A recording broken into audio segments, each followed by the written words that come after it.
हावड़ा मैदान के metro channel के पास बीजेपी की एक विरोध सभा देखने को मिली, जहां पे यह विरोध प्रदर्शन बीजेपी ने किया। उनका कहना है कि राज्य और जिले भर में बीजेपी कार्यकर्ताओं पर शासक दल द्वारा जिस तरह से अत्याचार किया जा रहा है, उसके खिलाफ इन्होंने आज 5 घंटे का विरोध प्रदर्शन किया। इस विरोध प्रदर्शन में राज्य के पूर्व अध्यक्ष राहुल सिन्हा मौजूद रहे, साथ ही हावड़ा के अध्यक्ष रामा भट्टाचार्य के अलावा हर मंडली के बीजेपी नेता कर्मी इस विक्षोभ सभा में मौजूद रहे। इन्होंने आज राज्य में हो रही बीजेपी कार्यकर्ताओं पे अत्याचार के खिलाफ एक महाविरोध प्रदर्शन किया, जो कि हावड़ा मैदान के मेट्रो चैनल के करीब संपन्न हुआ। आइए देखते हैं इस मौके पे क्या कुछ कहना था उनका।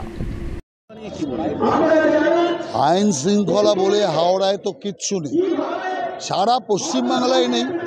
আপনি দেখছেন কিভাবে চারিদিকে মানুষকে পেটানো হচ্ছে, যেন একটা গণপিটুনি উৎসব চলছে তৃণমূলের মাধ্যমে। চারিদিকে মহিলা, শিশু, বয়স্কা, কোনো বাছবিচার নেই। অতএব মহিলা মুখ্যমন্ত্রী মহিলা হয়েও মহিলাদের ওপরে এত বড় অত্যাচার একটা শব্দ করছে না। হাওড়াতেও একই জিনিস চলছে, হাওড়া তো আর বাংলার বাইরে নয়।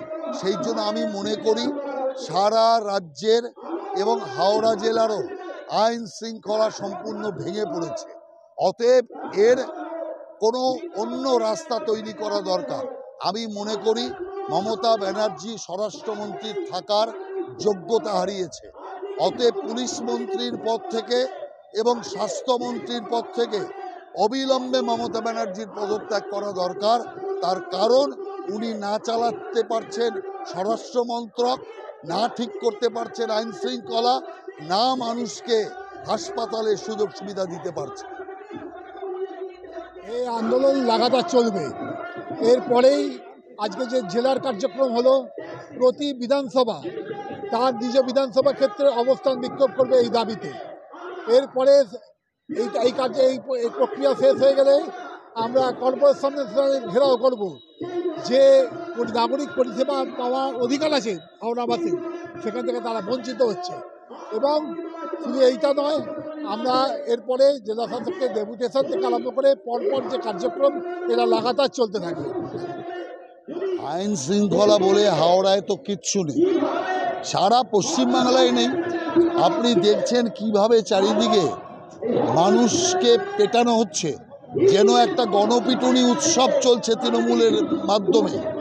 চারিদিকে মহিলা, শিশু, বয়স্কা, কোনো বাছবিচার নেই। অতএব মহিলা মুখ্যমন্ত্রী মহিলা হয়েও মহিলাদের ওপরে এত বড় অত্যাচার একটা শব্দ করছে না।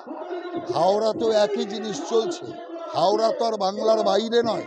সেই জন্য আমি মনে করি সারা রাজ্যের এবং হাওড়া জেলারও আইন শৃঙ্খলা সম্পূর্ণ ভেঙে পড়েছে। অতএব এর কোনো অন্য রাস্তা তৈরি করা দরকার।